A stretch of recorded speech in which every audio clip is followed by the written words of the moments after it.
whenever I have those occasions, I'm often driven to the book of Ecclesiastes.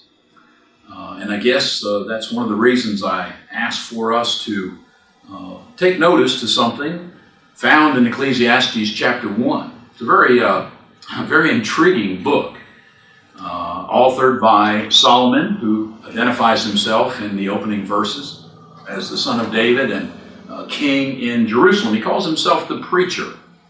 And obviously, this is a treatise that all would be benefited by contemplating, oftentimes. He sets out by declaring, "Vanity of vanities, saith the preacher, vanity of vanities, all is vanity." Whew. I mean, you start off with a sense of hopelessness, don't you? It's just difficult to hear that language and not think, well, what then is the purpose? But obviously, Solomon is addressing that very matter. What really is life all about? And it is for that reason that so often attending funerals or hearing of somebody's passing from this life, I find myself drawn back to this book. Because you are hopeful that whoever it is that now has completed their earthly journey, they had come to understand and had devoted themselves to that purpose. But far more by way of personal application, learning that somebody has completed their earthly journey, one day that's going to be my situation. Have I been preparing? Have I understood why I'm here? And that's ultimately what this book of the Bible is all about. And so what Solomon sets forth here in this opening sentiment, vanity, vanity, he's talking about, you take God out of the picture. You fail to remember your Creator, as he will exhort us to do in Ecclesiastes chapter 12, the closing chapter. If you do that, when you begin to analyze everything, when you begin to just break everything down, it is nothing. There's no purpose. There's no satisfaction. There's no gratification. And it's interesting how he kind of introduces these things just by way of, then breaking it down to more specifics. But, look at what he talks about. What profit has a man, verse 3, of all of his labor which he takes under the sun? You take God out of the picture and all we are here for is to work a job? Where does that leave you at the end? Verse 4, one generation passes away and another one comes, but the earth still abides. The sun also rises and the sun goes down. It hasteth to his place where he arose. The wind goes toward the south and then turns about unto the north. It whirleth about continually. The wind returns again according to his circuits. All the rivers run into the sea, yet the sea is not full. Unto the place from whence the rivers come, whither they return again. All things are full of labor. Man cannot utter it. The eye is not satisfied with seeing it, nor the ear filled with hearing it. He's talking about the water cycle. He's talking about natural phenomena which help us to appreciate just this recurring, monotony. It just keeps going. Sun rises, it sets, it comes back again the next day, sets again. One generation passes away, another one arises. The wind blows from the south, and soon enough it comes from the north. It's just a recurring cycle. And if that's all there is, vanity, all of it. But I read all that really to bring us to verses 9 and 10. The thing that hath been, it is that which shall be. You see that recurring monotony again? Mm-hmm. And that which is done is that which shall be done. And there is no new thing under the sun. Is there anything whereof it may be said, see, this is new? It hath been already of old time, which was before us. I'm not even sure I can fully comprehend all Because there's a sense in which I read that and I say, kind of against myself, I can think about individuals that I've known who have lived close to the century mark. And having the privilege of, maybe a conversation with them, sometimes I will start out by saying, well, I'm so happy you get to turn 100. I can't imagine the changes you have seen in your lifetime. I mean, when we think about Ricky, the last 100 years, just think about technology. Think about the advancements, the changes of technology that we have witnessed. And if you want to narrow that down, communication, but what about medicine? Medicine. Last Sunday, I left here and went to see a brother in Christ who, the last time I saw him, he was on a ventilator. And I'm thinking, prior to our technology, medical technology and scientific advancements, somebody who can't breathe on their own for the most part, they went the way of all men and they died. And here we can sustain life, at least temporarily. And so there's a sense in which I say, wow, things are new. But obviously what Solomon is saying is, that's just application of things. That's just peripheral. But when you break down this life into its fundamental truths and principles, there's nothing new. There's nothing new. The same challenges that we face in 21st century America, that hasn't changed from our forefathers, people that we read about in the Bible. And maybe to the book's ultimate aim, maybe Solomon is discouraging people from thinking, well, with a new age and new technology, we can discover a new purpose for living. We have invented things that do make life worth living without God. And friends, there's a lot of folks in our day and time who would believe that, who would argue that. And yet the truth is, Solomon says, there's nothing new under the sun. And so isn't that testimony to the fact of how God's Word is again so relevant? Though completed maybe 2,000 years ago. Think about Solomon having written this maybe 3,000 years ago, and the truth that he comes to with regards to the true purpose of life at the end of this book, Ecclesiastes 12, verse 13, isn't that still true? That hasn't changed. Notwithstanding all of our advancements and technology and everything else that has happened. No, it's still nothing new under the sun. Listen to the conclusion. Here's the conclusion. What man is all about? We are here to fear God and keep His commandments. That's the only life that will bring approval before God, verse 14, in that judgment that is to come. But also, it is the only life that will bring a sense of contentment and gratification and fulfillment. And friends, that has not changed. And it will never change. There's nothing new under the sun.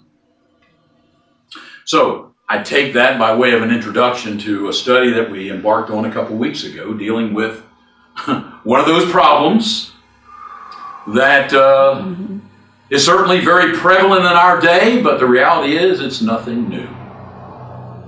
And that is the matter of worry. Worry. Clearly, our own observations and experiences, again, statistics that we have shared from things that I have gleaned from a study on this matter, as far as how many people are afflicted even today with emotional disorders and anxiety and distresses and just other things associated with worry, speak to the facts. This is a relevant, contemporary problem. I can't imagine anyone who would who would oppose that conclusion. And please understand, worry is non-discriminatory, isn't it? I mean, it touches the lives of all classes of people.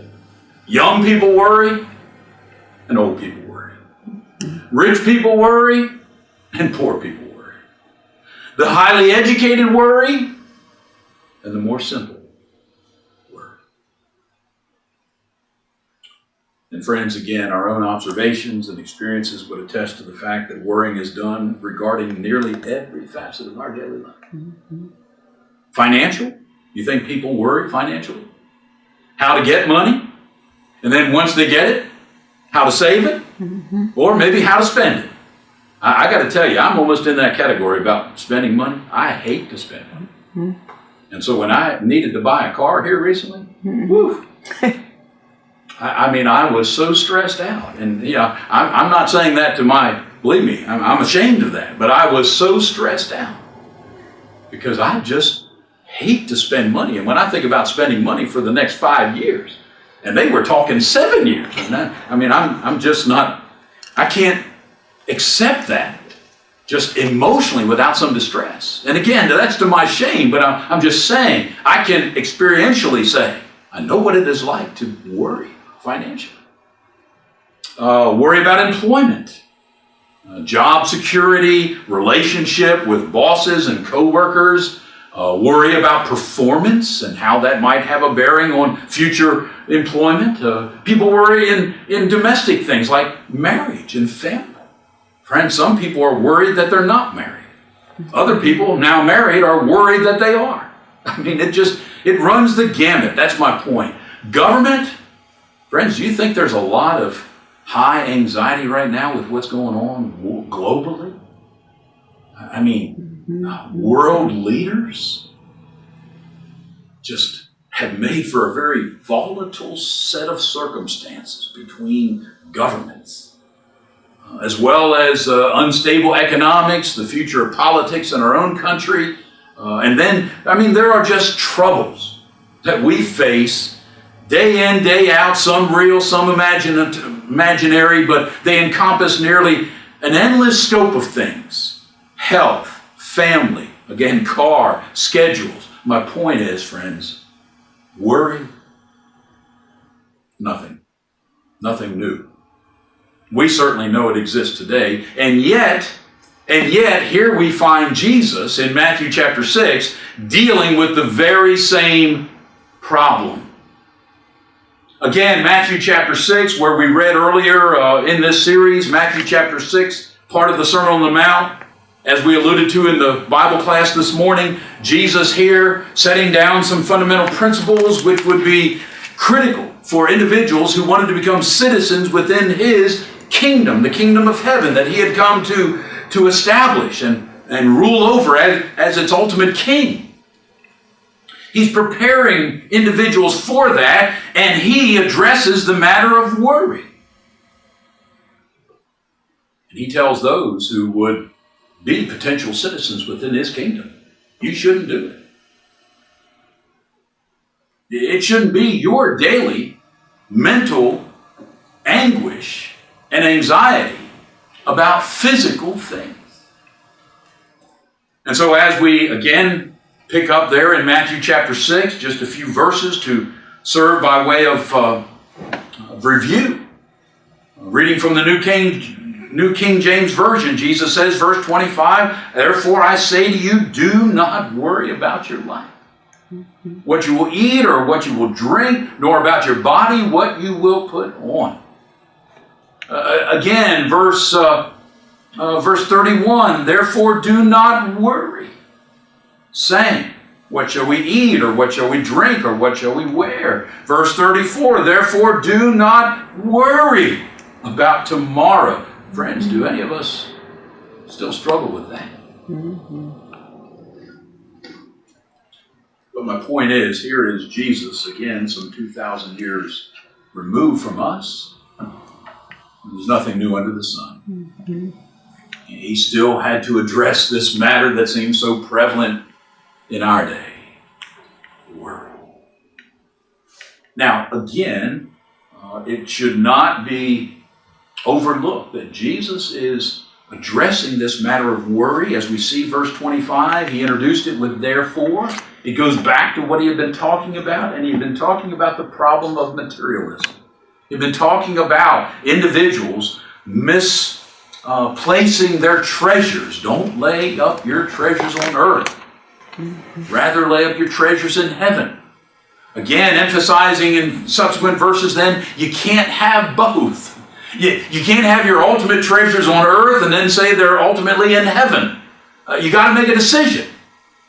But that decision is vital in setting the course for your life, because where your treasures are, that's where your heart's going to be. That's where your affections, your desires, your ambitions are going to be. So it has to be determined where you put your values, where you place your treasures. These things have to be decided. But decide properly, put them in heaven, and then it's inappropriate to worry about the physical things. Even the necessities of life, what you're going to eat, what you're going to drink, what you're going to wear.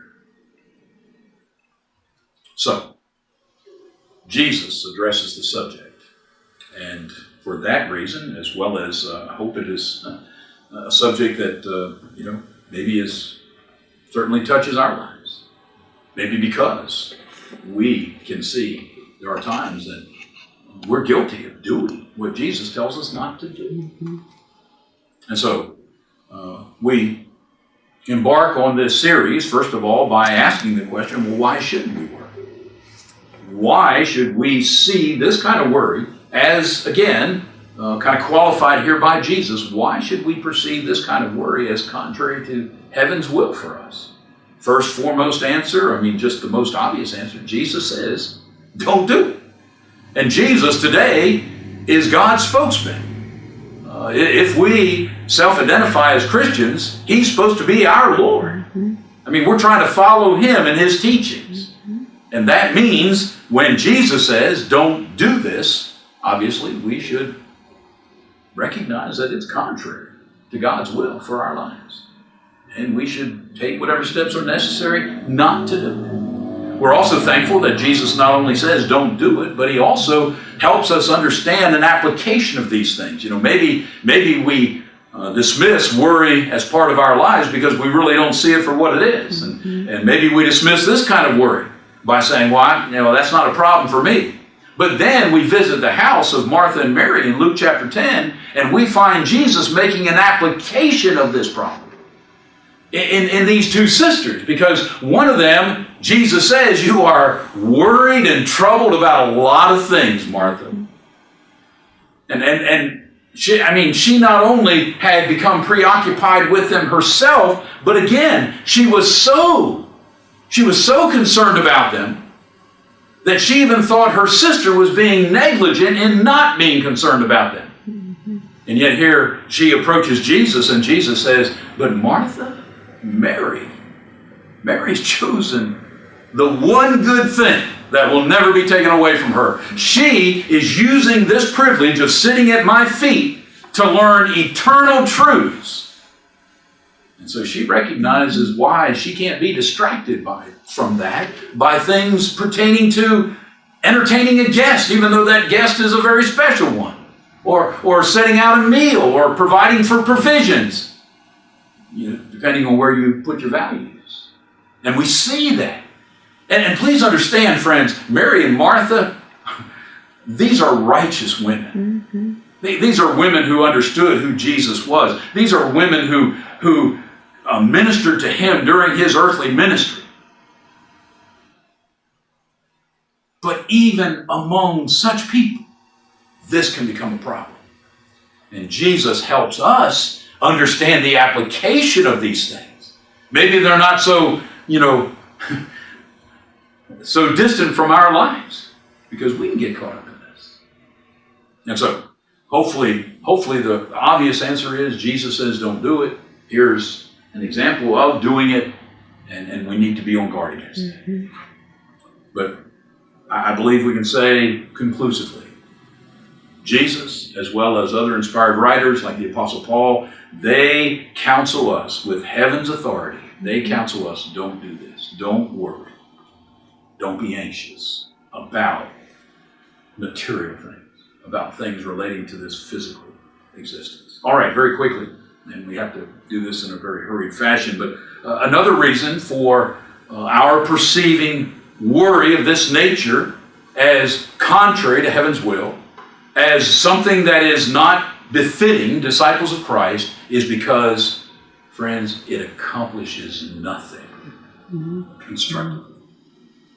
Now, Jesus, again, provides that as one of the reasons in discouraging us as disciples of His, as citizens of His kingdom. By discouraging us from doing this, He is the one who lets us know constructively, it does nothing.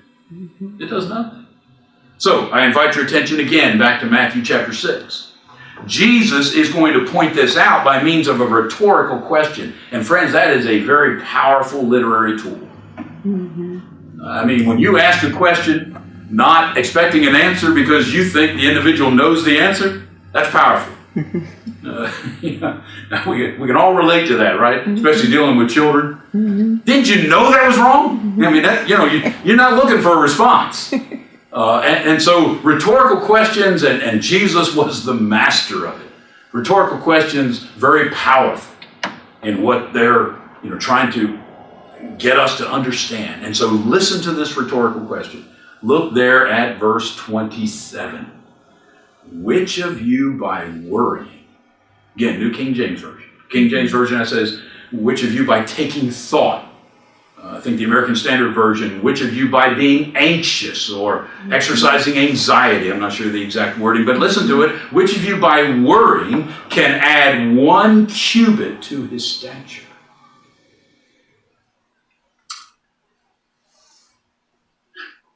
Jesus is helping us to understand that worrying is an act of futility. Because it cannot constructively address, it cannot resolve the issues that might be the cause for worry. And Jesus' example is just, wow, it's powerful, isn't it? I don't know if any of you went through this. My son did. My son, through those early formative years, middle high school and all, he loved basketball. And dear old dad discouraged him from it. I shouldn't have, but I did. And here's my reason. He was short. He was short. And I just didn't think he had a chance. And I didn't want him to be discouraged. So I'm pushing baseball on him, other things. But my point is, I know because of that, and I knew from just everyday talk with son, he was concerned of the fact that he was short. It was problematic to him. He was one of the shortest ones in his class a lot of years. And I don't know, maybe he thought it would interfere with him getting a date later on, or again, playing sports certainly was on his mind. But here's my point, and no doubt that's the purpose of the rhetorical question. His worrying about his stature, his size, did that do anything? If it had, the degree of worry that I think characterized him during those years, if it had, he would be Goliath today. But Jesus is making the point. Who, by worry, has ever gotten taller? Add 1 inch to their stature. So we can all understand that. By the way, when he visits me now, he's 6'1". So he got his growing spurt. It just came a little later than what he was hopeful of it. But the point is very pointed, isn't it, by Jesus? Now, I do want us to go visit Luke very quickly, because Luke adds something to that. And when I say Luke, it's Luke's account of Jesus' teaching on the same subject. Now, that does not seem to be the same sermon, which speaks to the fact Jesus often addressed these matters. These are fundamentals. These are key truths and principles as it relates to the kingdom. And so it certainly does not surprise us that Jesus would be found frequently addressing these subjects. And so over in Luke chapter 12, we once again find Jesus talking about, where you're going to put up your treasure. Verse 21, on this occasion, he'd actually used a parable.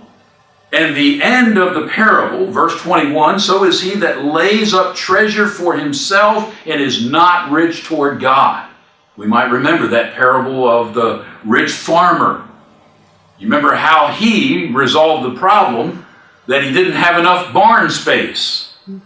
And so he said, well, here's what I'll do. I'll resolve what to do. I'll tear down my old barns, build up new ones, store up, hoard up all the great provisions that I've had, all this great harvest that I've been blessed with, and I'll put it up, and now I can eat, drink, and take it easy.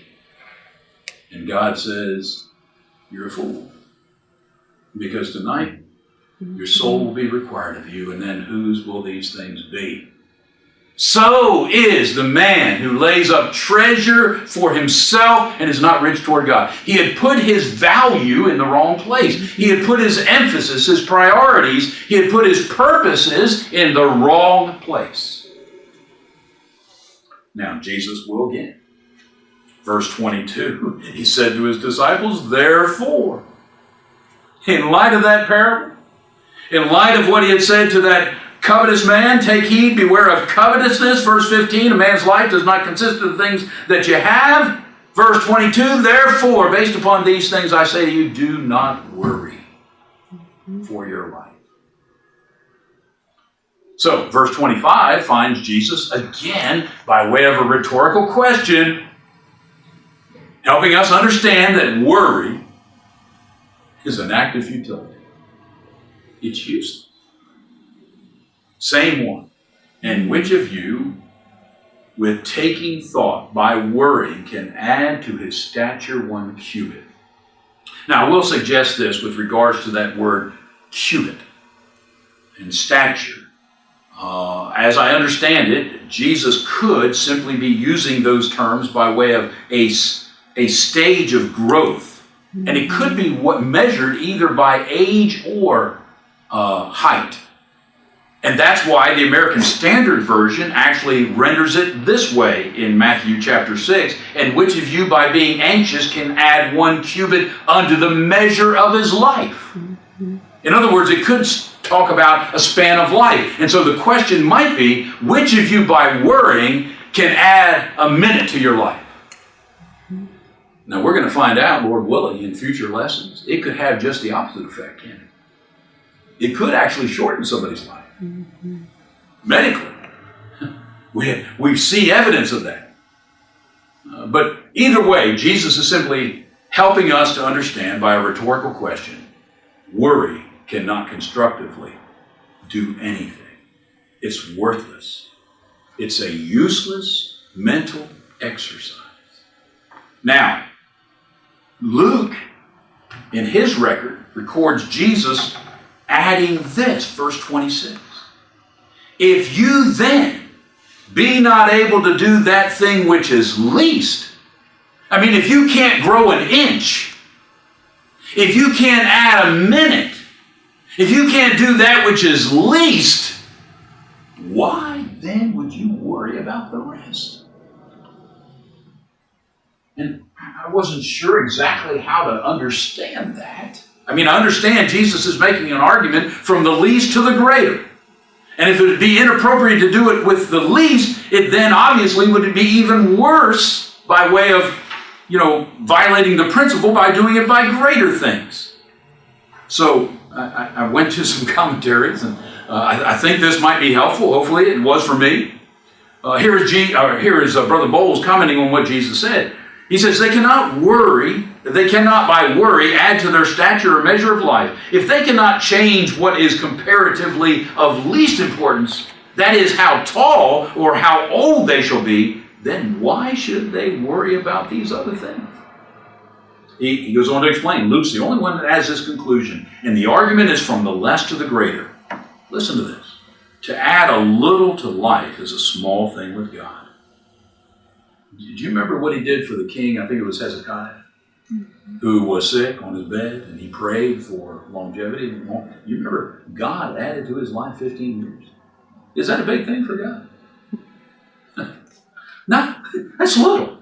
And so talking about adding a day or a minute or a day or a month or a year, 15 years to somebody's life, that's a small thing with God.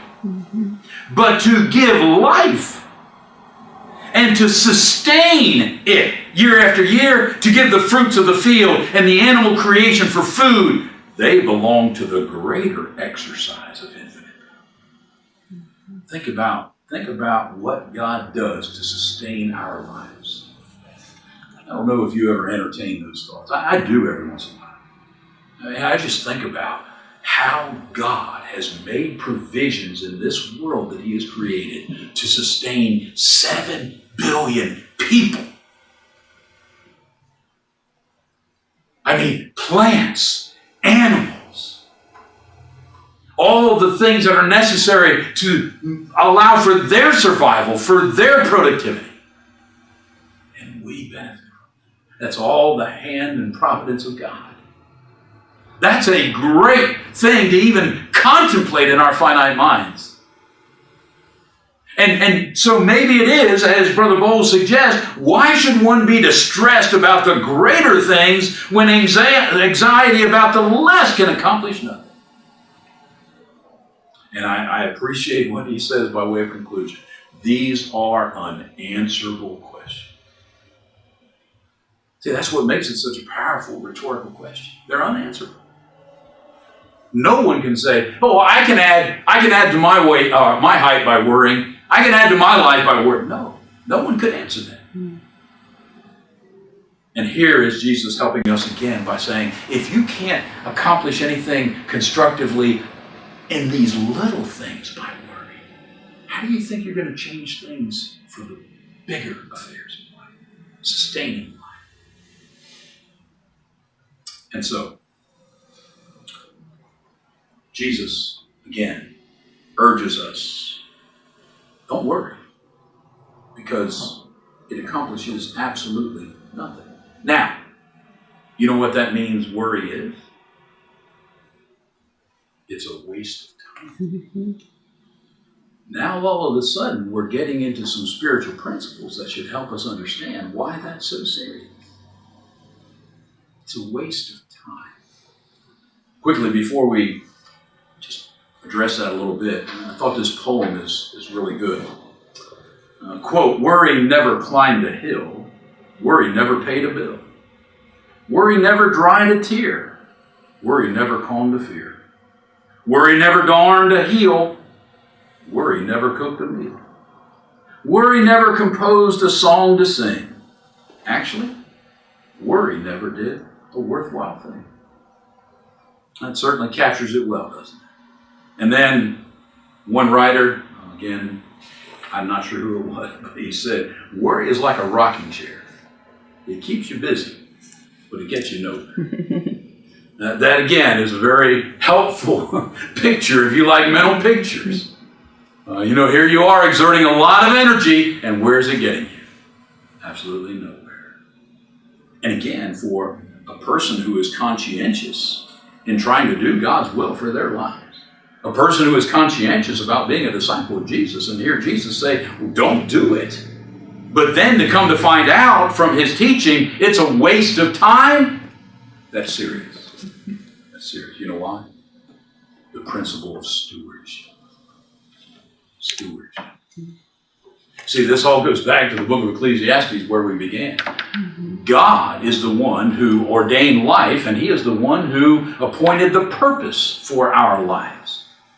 Now, that time of our lives may vary. We know the proverbial proverb, Psalm 90, 70, right, Ricky? And if by 80, and that's still the average. That's amazing to me.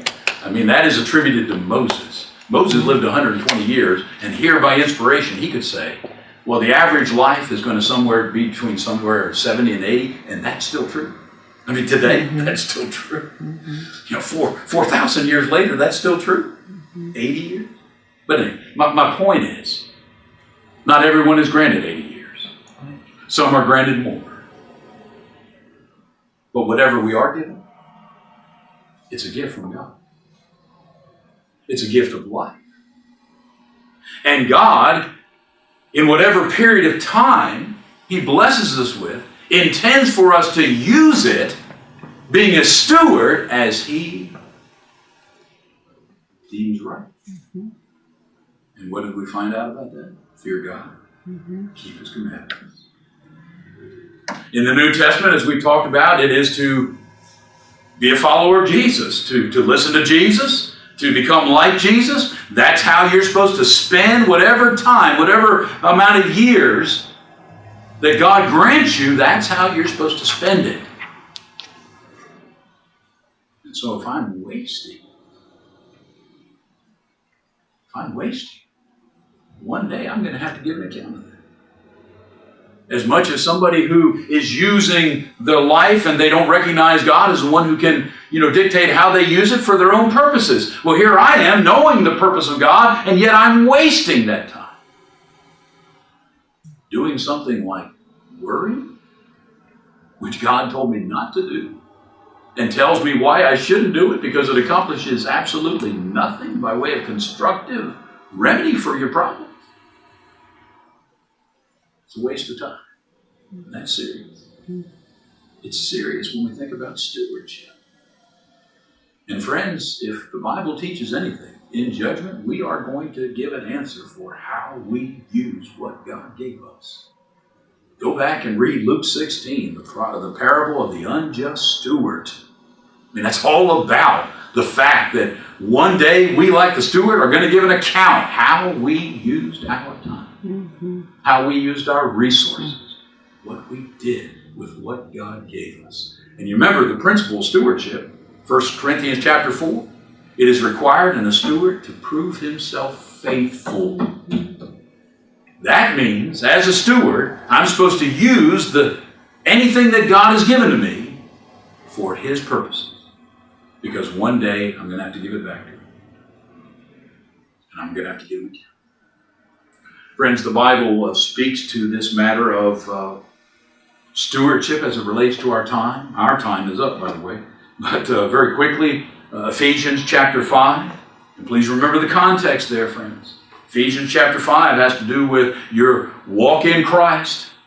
You've enjoyed all these riches because of Jesus, and now here's the appropriate walk. Ephesians chapter 4, chapters 4, 5, and 6. And it is in that context that Paul says this as it relates to time, redeeming the time. In fact, he begins, verse 15, see then that you walk circumspectly. And what that word means is accurately, because you're careful about it. And so, it again speaks of how you walk as a Christian. You are to walk carefully, looking out, eyes wide open, with regards to your surroundings. Why? Because you have to make sure you are walking not foolishly, but wisely. Now, how do we walk wisely?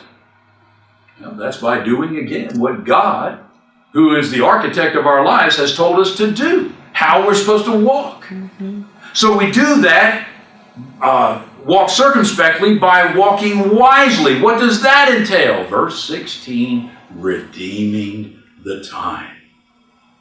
Redeeming the time. Now, let me ask you, we understand the idea of redeeming something, right? Can you buy back time? Wasted time is, you can't reclaim wasted time. So obviously, the idea here is you ought to have your eyes wide open, walking in a way that you are manifesting wisdom and using every opportunity that is given for you. Use your time wisely. Looking for opportunities to do what? To do good. To do good. Why? Because the days are evil. Mm-hmm. Now, whether Paul was talking about the days of when he was writing, or it really has application to all generations, right? We all live in evil days.